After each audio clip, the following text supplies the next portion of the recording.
చాలా దురదృష్టకరమైనటువంటి సంఘటన. అభిమానము అనేది హద్దులు దాటినప్పుడు మనుషుల ప్రాణాల మీదకే వస్తదనడానికి ఇది ఒక ఉదాహరణ అని చెప్పవచ్చు. అభిమానం, అభిమానం వరకే ఉండాలి. ఒక మూవీకి వెళ్ళాలి, డే వన్నే వెళ్ళాలి, ఫస్ట్ షోకే వెళ్ళాలి అన్నప్పుడు కొంత పిల్లలతో వెళ్తున్నామా, ఎవరితో వెళ్తున్నాం, ఎలాంటి పరిస్థితులు ఎదురవుతాయి అనేటువంటి పరిస్థితి కూడా చూసుకోవాల్సినటువంటి అవసరం ఉన్నది. ఐసీయూలోకి వెళ్ళి నేను బాబుని చూడడం జరిగింది. 11 డేస్ అయింది ఇప్పటికి, ఇంకా కూడా కంప్లీట్ కోమాలోనే ఉన్నాడు. అసలు ఐ కాంటాక్ట్ కానివ్వండి, మనం మాట్లాడేది అర్థం చేసుకునేది కానివ్వండి, ఏది కూడా లేదు.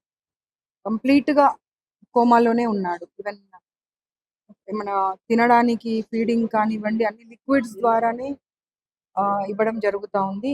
ఇంకా ఏదన్నా ప్రాబ్లమ్ కాకూడదని ఆఖరికి నాలుక ఖర్చుకోవడమో, లేకపోతే ఇంకేదన్నా కొరికేయడమో తెలిసి తెలవకనంటే కూడా కంప్లీట్‌గా కేర్ అయితే తీసుకుంటున్నారు. గౌరవ సీఎం గారు కూడా ఒకసారి యాజ్ ఎ కమిషన్ చైర్‌పర్సన్‌గా బాబు ఎలా ఉన్నాడు అనేటువంటిది చూసుకోమని మాట్లాడడం జరిగింది.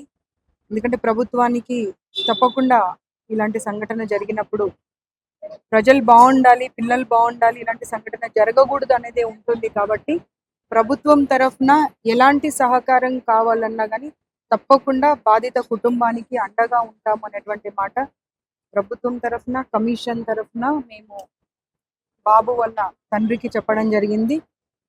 అక్కడ ఉన్నటువంటి డాక్టర్స్తో కానివ్వండి, సూపరింటెండెంట్ గారితో కానివ్వండి, హాస్పిటల్ మేనేజ్మెంట్తో కూడా మాట్లాడడం జరిగింది. స్పెషల్ కేర్ తీసుకుంటున్నారు.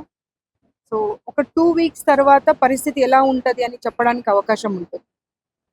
ఎందుకంటే ఇదే పరిస్థితి కొనసాగితే ఇంకా ఎలాంటి చర్యలు తీసుకోవాలనేది ఇంకొక 10 రోజులు, 12 రోజులు ఆగితే అప్పుడు మెడికేషన్ని ఇంకా ఏ రకంగా చేయడానికి అవకాశం ఉంటుందో అన్ని రకాల ప్రయత్నం చేస్తామనేటువంటి మాట చెప్పడం జరిగింది.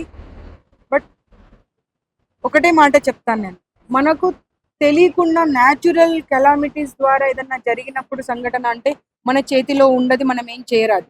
కానీ కొన్ని విషయాలను ముందుగా అంచనా వేసుకొని ఇలాంటి ప్రాబ్లం రాకూడదని, చిన్న పిల్లలకు ఇబ్బంది రాకుండా చూడాల్సినటువంటి బాధ్యత తల్లిదండ్రుల పైన ఉన్నది అనేటువంటి మాట చెప్పుకుంటూ, అది ఫిల్మ్ ఇండస్ట్రీ కానివ్వండి, సెలబ్రిటీలు ఎవరైనా కానివ్వండి, వారు బయటకు వచ్చినప్పుడు తొక్కిసలాట కానివ్వండి, ఇలాంటిది ఏదన్నా జరుగుతుంది అన్నప్పుడు ముందుగానే ఇన్ఫర్మేషన్ ఇచ్చి తగిన చర్యలు తీసుకొని అప్పుడే పబ్లిక్లోకి రావాల్సినటువంటి అవసరం ఉన్నది.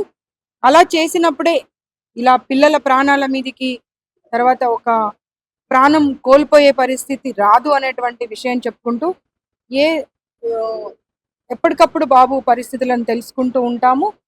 ఖచ్చితంగా ప్రతి చర్యలో అంటే తనకిచ్చే మెడికేషన్లో కానివ్వండి, లేకపోతే ట్రీట్మెంట్ విషయంలో కానీ ప్రతిదీ అండగా ఉంటాము అనేటువంటి విషయాన్ని మీ అందరికీ తెలియజేస్తున్నాను. వాళ్ళు దాని గురించి అసలు ఫాదర్ మాట్లాడడానికి పెద్దగా ఇంట్రెస్ట్ చూపించలేదు. సరే, ఇప్పుడున్న వాళ్ళ కండిషన్లో మనం కూడా ఎక్కువ ఇబ్బంది పెట్టకూడదు. వాళ్ళే ఆల్రెడీ బాధలో ఉన్నారు కాబట్టి సరే, కొంత బాబు గురించి మెరుగుపడ్డ తర్వాత విషయాలు మాట్లాడదామని నేను కూడా పెద్దగా మిగతా విషయాలు ఏమి మాట్లాడలేదు. రేవతి గారు చనిపోయి 15 రోజులైంది. అప్పటి నుంచి ప్రభుత్వం కానీ ఎవ్వరు కూడా రాని ఇప్పుడు ఎందుకు వస్తున్నారు?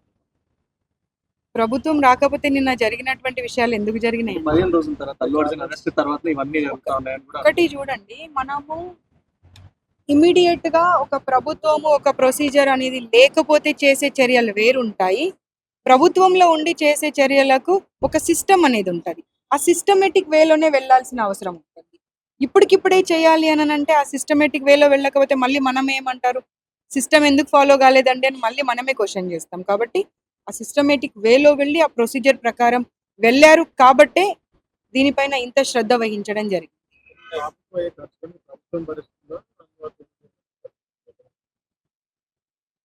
ఆ విషయం బాబు వాళ్ళ తండ్రితో మాట్లాడాను. ఇప్పటికైతే వాళ్ళు మేము ఖర్చులు భరిస్తాము అని చెప్పి అల్లు అర్జున్ వాళ్ళ ఫ్యామిలీకి చెప్పడం జరిగింది అనే మాట చెప్పారు నాకు. సో మేనేజ్మెంట్తో ఒకసారి మాట్లాడితే నాకు విషయం అర్థమవుతుంది. ప్రభుత్వం తరఫున మటుకు అది ఖర్చు విషయంలో కానివ్వండి, వైద్య సాయం విషయంలో కానివ్వండి, ఎలాంటి సహకారం కావాలన్నా కానీ ఇస్తాము అనేటి మాట మటుకు మేము వారికి చెప్పడం జరుగుతుంది.